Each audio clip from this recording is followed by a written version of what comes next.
Hello, everybody. Rob Cootie here. The MLM Solution. Today is Freelance Friday, our favorite day, Freelance Friday, where we talk about anything, and I mean anything. If you've been listening to us lately, you'll notice that we have been covering many subjects, a wide range of subjects, and it's always entertaining and fun. We hope that you join us and that you enjoyed as much as we enjoy doing it. So that being said, as always, we go live at 11 a.m. Eastern Standard Time. As you can see there by the ticker, all you have to do is use hashtag DMLM Solution, hashtag DMLM Solution, to find us on our social media platforms and also to join us live on our Facebook page or our YouTube channel. If you will, also use that hashtag to share our platforms and our daily podcast show with our fellow network marketers all across the globe. Please understand that you can have a positive impact on their lives by exposing them to this wonderful information so they can use this great business model to change their lives, okay? All right, with that being said, please visit our website. You can hit the share button from there as well to let them know about our website. As you know, it has been updated, refreshed. It's short, concise, to the point, with a lot of great information, easy to navigate. With that being said, I'm going to hop off here. We'll see you in a few moments.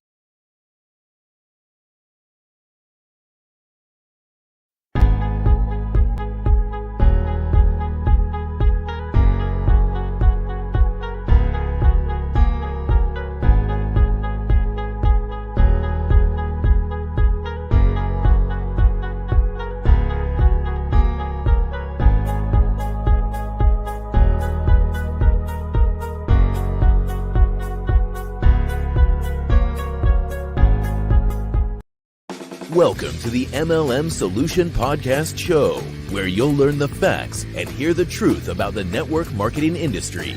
Here's your host, Rob Cootie.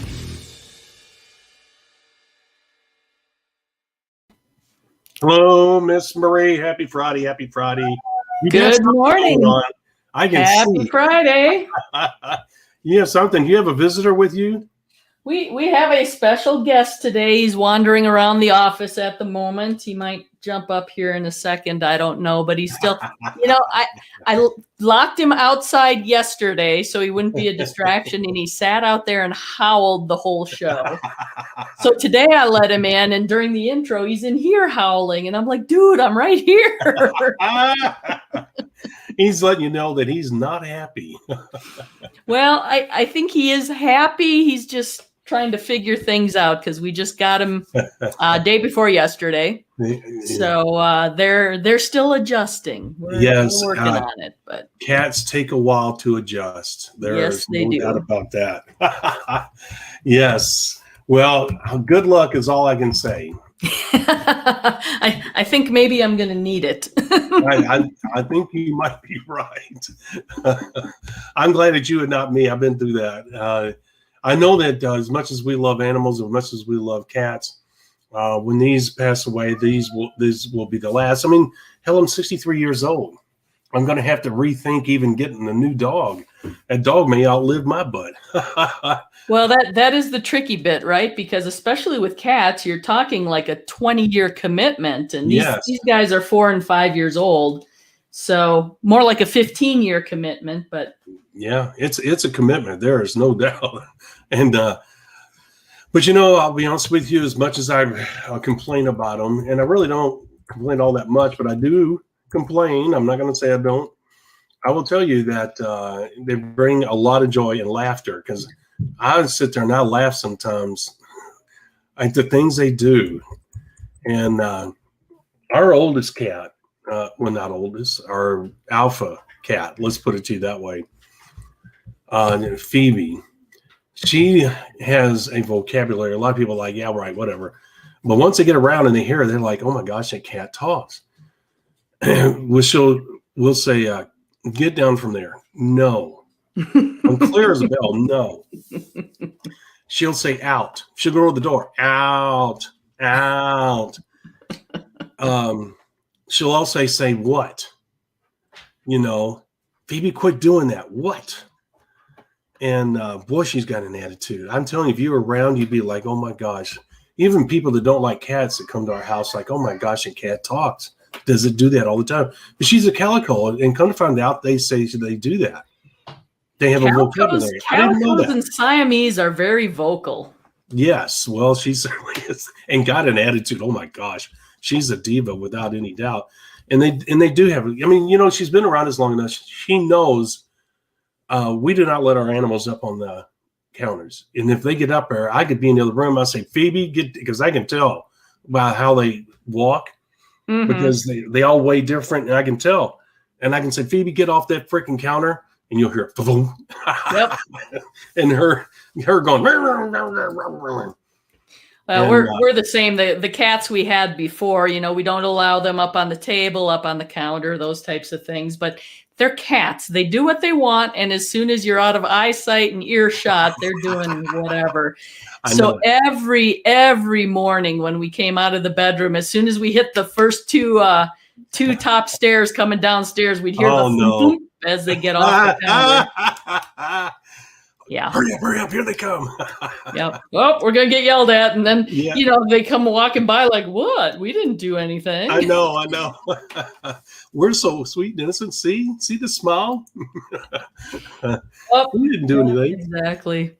Well, so I don't know. So I have to connect this with network marketing, of course. It's a little bit like, so this week we've done the care and feeding of trilogy, right? And we talked about new business partners, active business partners, inactive business partners, the care and feeding of them. And, just this conversation about cats kind of doing what they want, even though you've told them what they should do, reminds me of working with some of my business partners. Oh my gosh. It's like you set up a system, a proven system that works. You've shown it to other people. Other people have followed the system. They've achieved a certain level of success. It's shown to work. So every new partner that comes in, you show them the same thing. But, there's always some that come in and think they can build a better mousetrap or want to reinvent the wheel for whatever reason. And they're just going to do what they want to do. Right. Yep. And we can't necessarily tell them not to, because in the end, it's their own business. That's right. So, if they want to be successful, hey, maybe they can build a better mousetrap. Maybe they do come up with a way that actually really works for them and they can be successful at. But then the big question is, can they duplicate it? Right? Because duplication's so important in this business model. And otherwise, maybe they come around and figure out that no, your system is better. That's a great point. And one that we really kind of need to bring up, and that is this, guys. We do network marketing Monday through Thursday, and we certainly don't want to turn Friday into another day of that. But what she's talking about is true, because look, maybe we ought to do an episode on that. I'll write that down. Business partners are cats. Yeah, there you go. Yes. Well, here's the thing. You're right. There are people that are going to come in and they're going to do their own thing despite what you tell them. And they're going to have some success. But Miss Marie, rarely have I seen that success sustain itself. Eventually they hit the wall because of duplication not happening in the way that they thought. There are people that are strong enough, personality-wise, work ethic-wise, etc., that Miss Marie can make this business model work on a limited basis. And when they try to reinvent the wheel, in other words, doing it on their own, that means they have to have the knowledge to teach their people what not to do. And that the system has to be duplicatable all the way down, because if it's not, they end up stepping on each other's toes. Well, no, I didn't do it that way. I did it this way. Why are you doing it that way? Well, I didn't know any better. There's no guidelines. And then you're realizing, oh my gosh, I got to create a document. Now you're spending time doing that. You see where I'm going with this. It leads from one thing to another. You want to use a well-established, proven system that's going to produce consistent results. And all you got to do is apply the effort. So you brought up a really good point there. You've been on a roll this week. That was a wonderful point. And I think we really do need to do an episode about that, because it certainly deserves a certain amount of attention. And I've got all sorts of things bubbling up in my mind here. It's like, oh yeah, we need to talk about this, that, and the other thing. And I don't necessarily want to get into that too much right now because, for those of you that are watching the video, you can tell I'm very distracted today. Usually I'm like centered in the frame and paying attention, but today it's the first time the cat's been in the office, so I'm just trying to make sure he's not going to chew on cords and get into things he's not supposed to. So, well, I've not had a cat chew on cords. I hear that they do. I've heard of some doing it. I don't think these do. Not that I've been told, but you just never know. It's a new environment. We're in a transitional period here, so that's right. You don't know. I don't just kind of got to keep an eye on things. Yes, you do. When mine were kittens, they were trying to eat. The wife sews, and they were eating. And the wife was terrible. I had to get on her a number of times over it. They were eating. They would find thread and play with it, and then they would try and eat it. And there was a needle attached to the end of it. I literally had to reach in their mouth because it was halfway down to pull that out. Man, I got on the wife. I told her, I said, you cannot freaking leave that laying around. Because she was, when I met her, she was single and she would sew and set it down. And without really giving it much thought. So, you can't really blame her. It was her house, not mine. But I told her, if you're going to have cats, you can't do that. Yeah. Well, and we were warned, these guys are a little food obsessive. So things like bread can't be left out on the counter anymore. And they will go after string. So that's another thing. And they said, my funniest one was, she was telling me, oh, be careful with, hair ties, rubber bands and those types of things. And it's like, have you seen me? That's a good one. It's funny you say that because one of my businesses requires rubber bands. And if I leave the box of rubber bands out, man, I always have to, Phoebe will run over there and jump in that box. And I always have to make her get out because she'll sit there and she'll not only play with them and chase them like mice, but if I don't watch her, she'll put them in her mouth. Yeah. It's kind of like chewing gum for a cat, I think. It's a kind of swallowing it, and then that can cause all sorts of problems. So, well, I guess you could call it that, but I got another word for it, but I won't say it. So so you're right. We have to watch what we lay out. It's amazing. It's just like having kids. I know people say that, but it is. It's hard to imagine that they can be that much they could be that much maintenance. It's probably the best way to put it. But they are, aren't they? Yeah, but you can lock a cat in a closet or something like that. Kids, you can't really do that with. And, I always said, well, at least the animals don't. You mean talk I wasn't back, supposed to do that to my kids? Not recommended. Well, I'm glad I didn't get caught. Okay, I'm kidding, guys. I would not do that. Different era. Dr. Spock. Yeah. Yeah. Oh my gosh! Don't even get me started on that. Woohoo! All right. So, here's his tail. Yeah. Oh my gosh! If he turned around, I'd introduce him. How we love them. We'll talk about anything. So, what do you got planned for the weekend? Anything?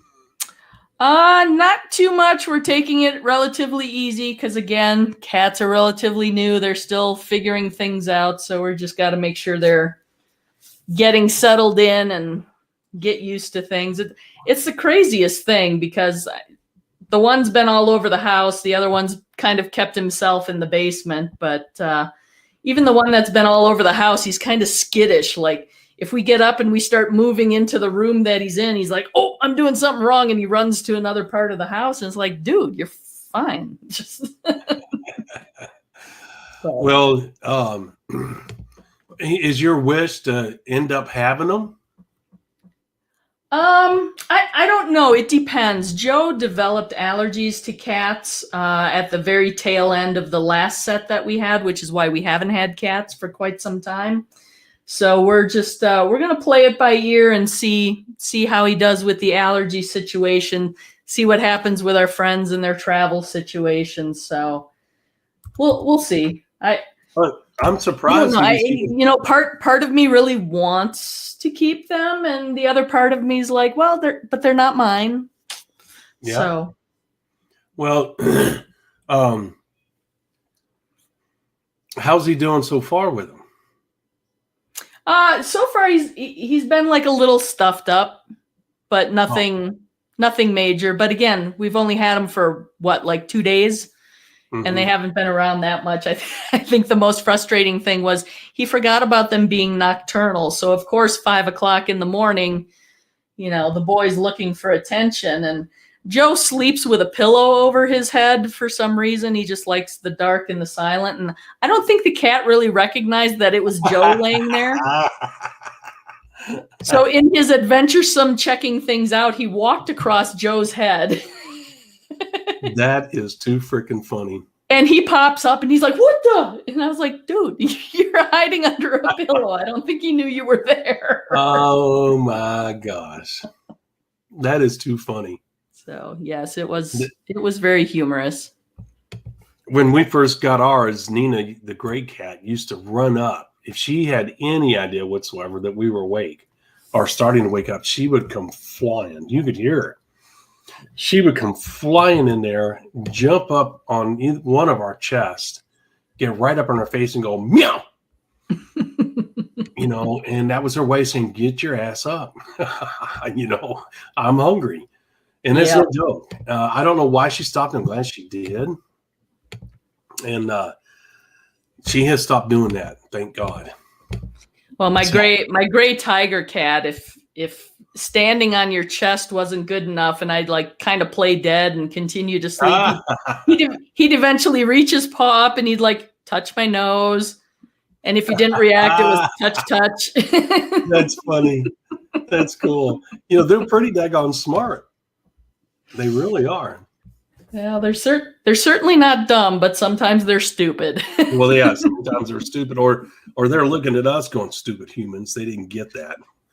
Well, but you saw the memes that came out because with 2020 and COVID and all the lockdowns and everybody was home, and they'd show the memes and the dogs were like, oh, humans are home all day every day, I get to go for walks all the time, it's great. And then it's the cats, it's like, get out of my house. Yeah that's true. That's a good point. Yeah, I could definitely see that. Because they do feel like they own it. That's for sure. Yeah. Yes. Mm-hmm. Dogs have masters. Cats have servants. That's kind of that is so trade-off right there. Yes. The thing about having pets, obviously, not only do they bring a lot of entertainment to your life, but they bring a lot of responsibilities that, I'll be honest with you, takes up a large portion of my day. I don't know about you, but it's like, oh, are you kidding me? It's that time already. If I'm not sitting here, if I'm sitting here and I don't take the dogs out after a while outside to get out of the house, they'll drive me. It's like they all get together. Okay, now you go up and you bark at him, and you go up and rub up against his leg, and I'll lick on his ankles. Between the three of us, we'll get him up. And it's like, well, see, that's the tricky bit. Dogs are much more needy than cats, in my opinion. Cats, they use the litter box. They'll go down in the basement if they got to go. The only thing they get a little more prompting about is when they get hungry. It's like, it's time for food. Feed me. So, if you get them on that schedule and you're just like a few minutes off, they're like, dude, starving over here. Let's go. Yeah, you're right. And it's aggravating as crap sometimes, but you know what? I love them. I wouldn't give them up no matter what. So it's something that you and I can have fun talking about. But if somebody said, well, you know what? I'll take them off your hands. I couldn't do it, Miss Marie. Yep. I'm sure it's tough. I know the couple that actually own these two are missing them terribly. And, they're happy that they're getting some attention, and because they're very human centric, I think they like being around people. Yes. So I can tell. It's good that we're taking care of them, but at the same time, it's kind of like the the actual human owners are missing them as well. So it's definitely a delicate balance. It is a delicate balance. Well, I'm sure that you'll fill in admirably. So I have no doubt about that. So, Miss Marie, no special things going on this weekend then? No, I don't think so. Not this weekend. Yeah. How about you? I'm going to continue to pack. And the wife gets aggravated sometimes. She said, why are we doing this? I said, because do you hear the cat in the background? I don't hear yours. I hear mine. Phoebe came in here doing the same thing. That weird. They're probably hearing each other. It might be. The wife gets a little bit aggravated because she's like, well, it's not time to move. So look, I am not waiting to the last minute. We're going to take this a chunk at a time. It just baffles me that she thinks like that because she's really a smart woman, but I don't know if it's laziness or just I don't want to deal with it right now. I'm not sure what's going on. But I told her, I said, I know who's going to end up being the one carrying most of the bulk of the whole thing. It's going to be me. So I'm not willing to wait that long. I'm going to get my butt in gear and get down there, and I'm going to make things happen. So that's what I've been doing, and I'm sure I'm going to continue. I don't know if I told you, but I'm selling my Audi and moving on to another car. So oh, wow. Yeah. Time to move on. I'm done with the Audi. I enjoyed it, and I enjoy Audis. I really do, but I like doing different things, and it's easy to do the status quo, right? It's easy to do what everybody else is doing. I like doing different things, not because I want people to say, oh, look at Rob. No, I like doing it because before I leave this earth, I want to try and experience as many things that I enjoy. And one thing, as you know, I enjoy is cars. And I've had my fun with the Audi. It's time for somebody else to have it. So off it must go. Let somebody else have some fun, huh? There we go. Let somebody else enjoy it. And Awesome. I haven't decided what I'm going to do yet. I really haven't. I will keep you posted. I'm looking at a number of different cars, and I don't know yet what I'm going to do. Okay. Yeah. I mean, it's just a car. lots of options out there. So. Oh my gosh, unbelievable! There's so many great cars in today's world, Miss Marie. Well, and the craziest thing, talking about cars, I don't know if you notice this in the area where you live, but certainly where I am is, back when I was growing up in the first, 10, 12 years that I was driving cars, you drive around and I'm always looking at different cars because I'm kind of fascinated by them myself. And there would be like the bright, shiny new, you could tell they were brand spanking new cars on the road. And then you had the junkers and the rust buckets and those types of things. Mm-hmm. You don't really see junkers and rust buckets all that much anymore. Super rare. You know what? You're right. I haven't paid that much attention, but I think you're right. So, it's kind of like, I wonder, do people not keep their vehicles as long? Do the vehicles not run as long? Are they building the vehicles better that they don't rust out and turn into, kind of the rust bucket junkers that we saw running around? Yeah, the worst things I see now is you can tell people that have gotten in a car accident and the body of the car's dented up, and for whatever reason, they just haven't gotten it repaired yet. Yeah.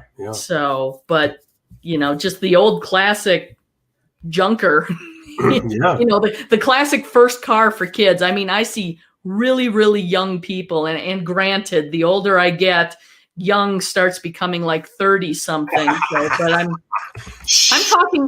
talking the high schoolers. I've driven by high school parking lots, and I know all those cars don't belong to the teachers because there aren't that many teachers. No. There are some awful nice cars in those high school parking lots. Yeah, now, could be mom and dad's car. I'll give you that much. But even at that, I don't see the classic like high schooler first car type thing going on. Right. Interesting. Yeah. See, now you're going to be watching for that for the next few days. Well, no, I'm sitting here thinking, and you're absolutely right. I have not seen, and I was thinking it must be a generational thing. In other words, it must have taken these people 7 to 10 years to weed out all the cars that you're talking about. Because you're right. I was sitting here thinking about that.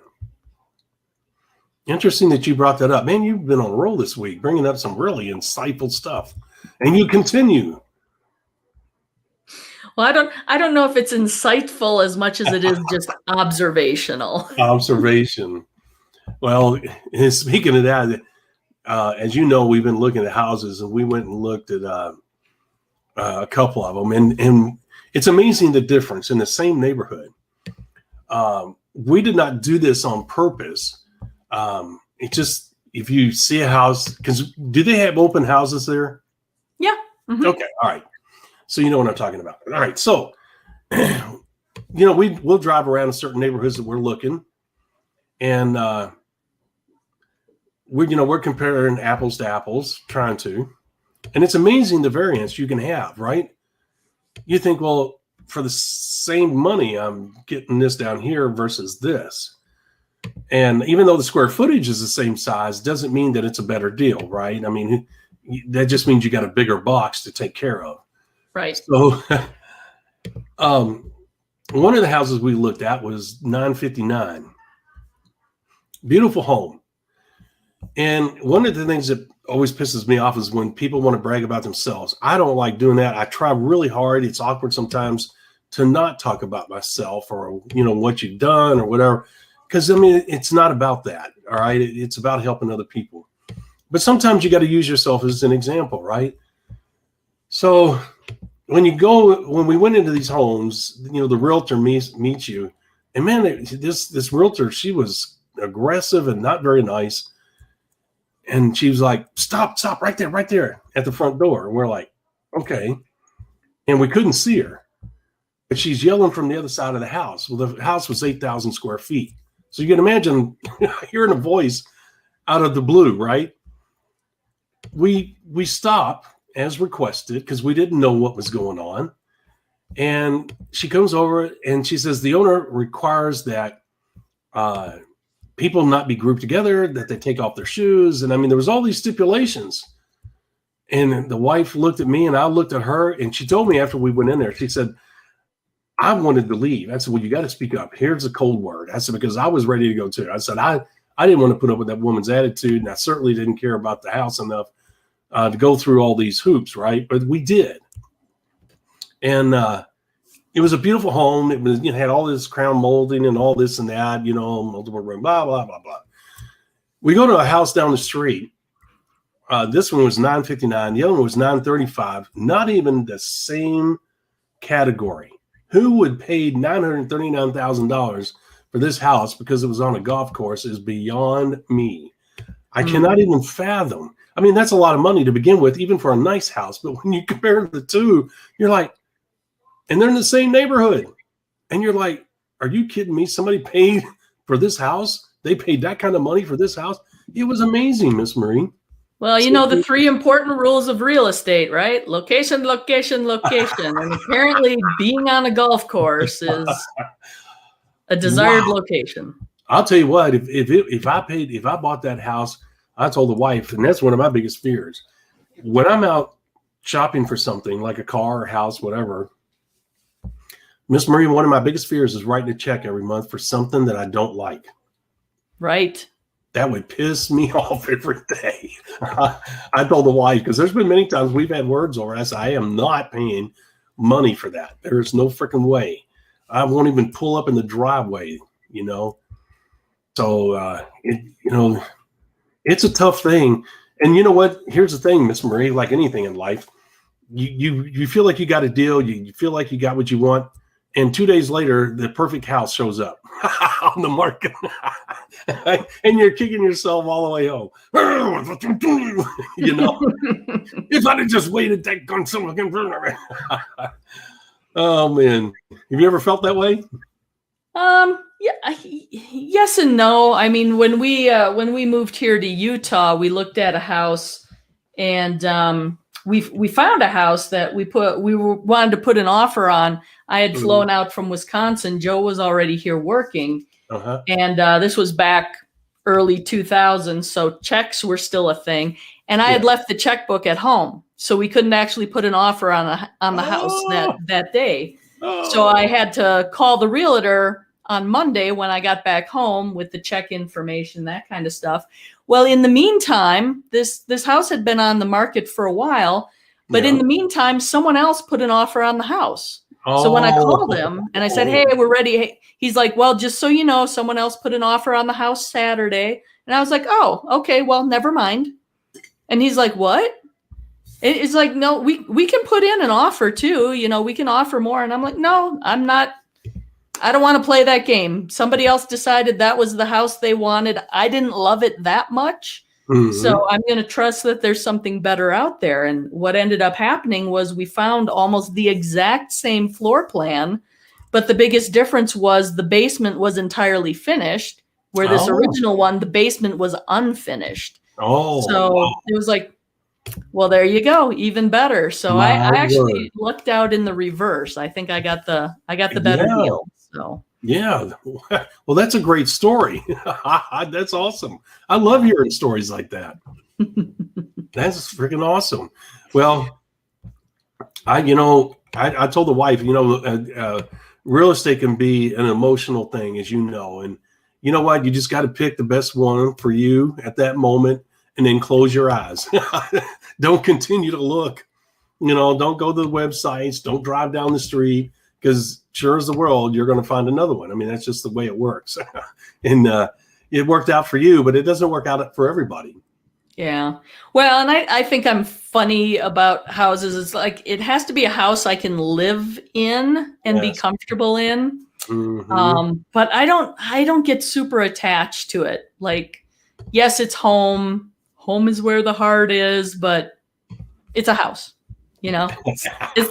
it's the place I live. For me, it's more about my people than it is where I am. So I'm not one. I know a lot of people like to go to the parade of homes and those types of things to get decorating ideas and see what's the latest and greatest. And I think it just builds up a bunch of jealousy and envy and a desire for something that you don't necessarily need. And I'm not into that at all.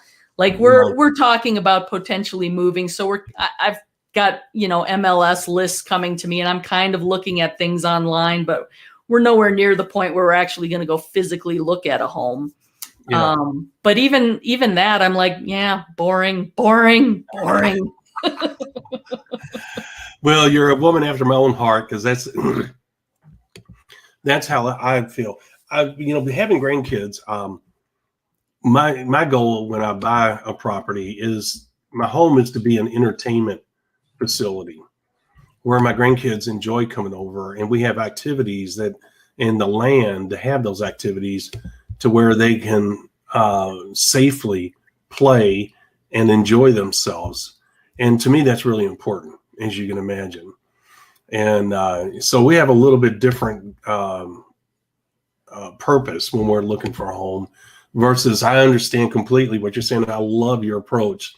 I think that's a great and healthy way to look at it. I don't get caught up in the the Joneses scenario either. I think that's silly and stupid. I buy a house that fits my needs, and then I don't look around to see what somebody else has. I could care less. And that's not being mean or anything. It's just like, okay, they got their life. I got mine. They got what they want. I got what I want. And that's all that matters, right? Yeah, pretty much. So, but let's see here. Where are we? We need to call this a day.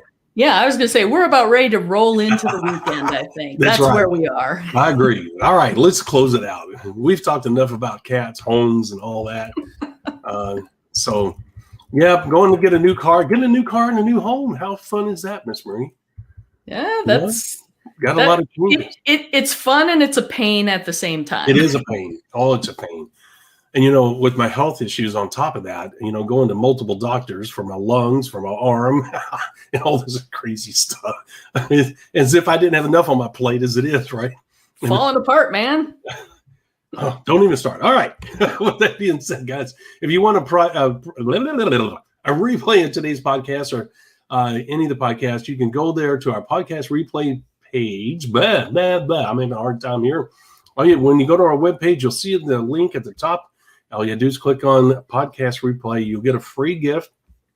The free gift changes all the time. Just because you see the numbers game here on this particular example, it does not mean that's available right now. There's a URL. And if you want, you can go to, guess what? Get What Not to Do in Network Marketing. It's there on the front page, $47 for the next 24 hours. Guys, go there. 146 paragraphs, 146 audio files, and many training videos. This is a limited offer. You can save $150, lifetime membership for only $47.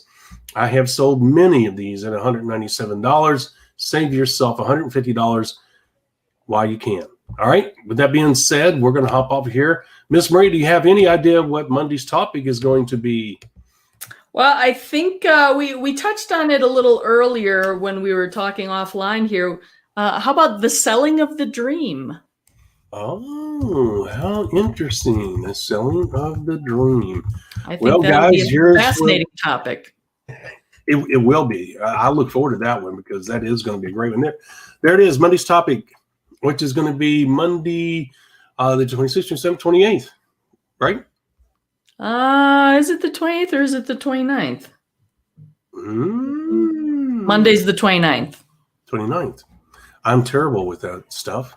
Okay, Miss Marie has corrected me. It's the 29th. Anyway, it's Monday, regardless of the date. 11 a.m. Eastern Standard Time. We're going to be talking about the selling of the dream. If you don't know what that means, look, everybody knows what the dream is. But look, there's a purpose, there's a reason, and it's a powerful one. We're going to talk about that. We're going to take a deep dive into that. We're going to give you some real-life examples that continue to this day how great some people are at selling the dream and the results it provides. It's amazing, simply amazing.